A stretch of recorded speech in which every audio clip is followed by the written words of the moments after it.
आखाती देशातील युद्धामुळे एलपीजी गॅसचा मोठा तुटवडा निर्माण झालाय। व्यावसायिक सिलेंडरचा पुरवठा तात्पुरत्या स्वरूपामध्ये बंद करण्यात आलाय, तर घरगुती गॅस पुरवठा देखील अनियमित झालेला आहे।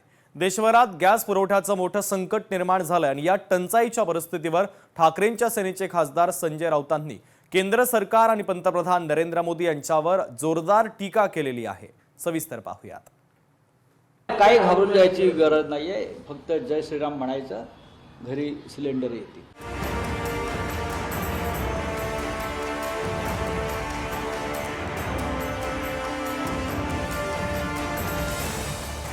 फक्त जय श्रीराम म्हणा, सिलेंडर तुमच्या दारात।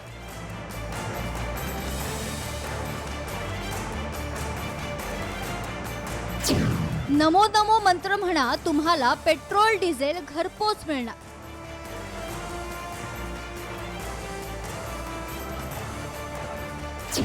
राऊतांची केंद्र सरकारवर जहरी टीका।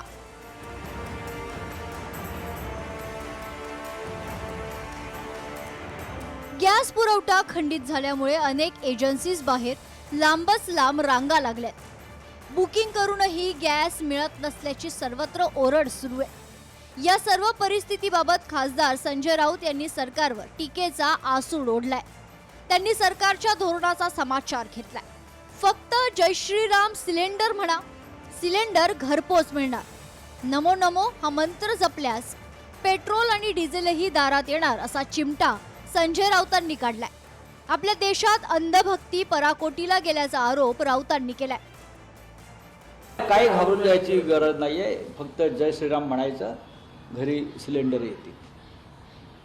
भारतीय जनता पक्षाचा जो मंत्र आहे की जय श्रीराम म्हणायचं, की जय नमो नमो म्हणायचं, म्हणजे तुम्हाला घरपोच सिलेंडर एलपीजी आपोआप येणार।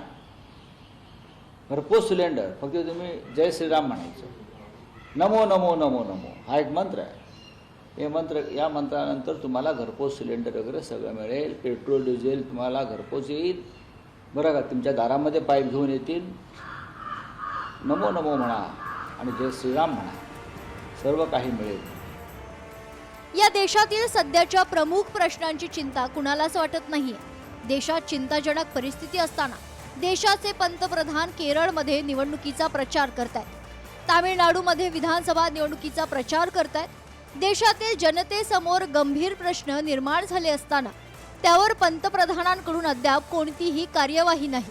त्यांच्याकडून कोणतंही साधं वक्तव्य आलेलं नाही।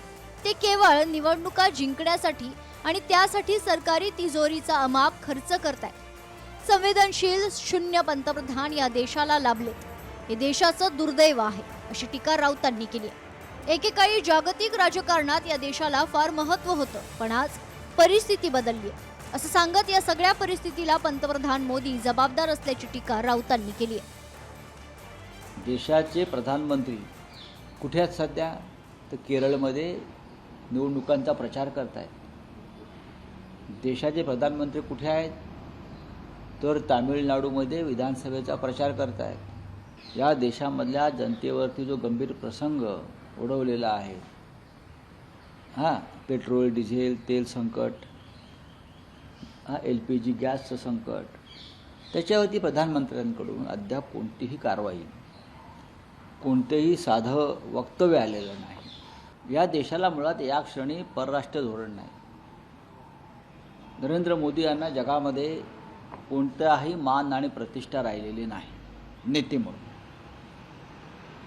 एकेकाळी जागतिक राजकारणामध्ये आणि जागतिक घडामोडी भारताला, या देशाला फार महत्त्व होतं की भारताची भूमिका काय आहे, पण मोदी आल्यापासून भारताच्या भूमिकेला कोणतेही महत्त्व राहिलं नाही। युद्धाच्या आधी एक दिवस प्रधानमंत्री मोदी इस्रायलला जातात आणि त्यानंतर 24 तासामध्ये इराणच्या सुप्रीम लीडरची हत्या केली जाते आणि त्याचा शोकसुद्धा या देशाचे पंतप्रधान व्यक्त करत नाही। याचा अर्थ तुम्ही कोणाच्या तरी दबावाखाली आहात, कोणीतरी तुमच्यावरती लक्ष ठेवून आहे। आखाती देशातील युद्धाचा थेट परिणाम आता भारतीय जनजीवनावर होतोय।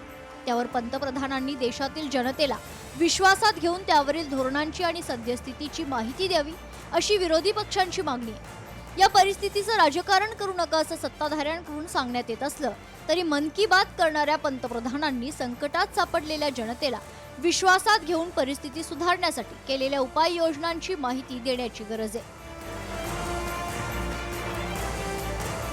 ब्युरो रिपोर्ट, लोकशाही मराठी, मुंबई.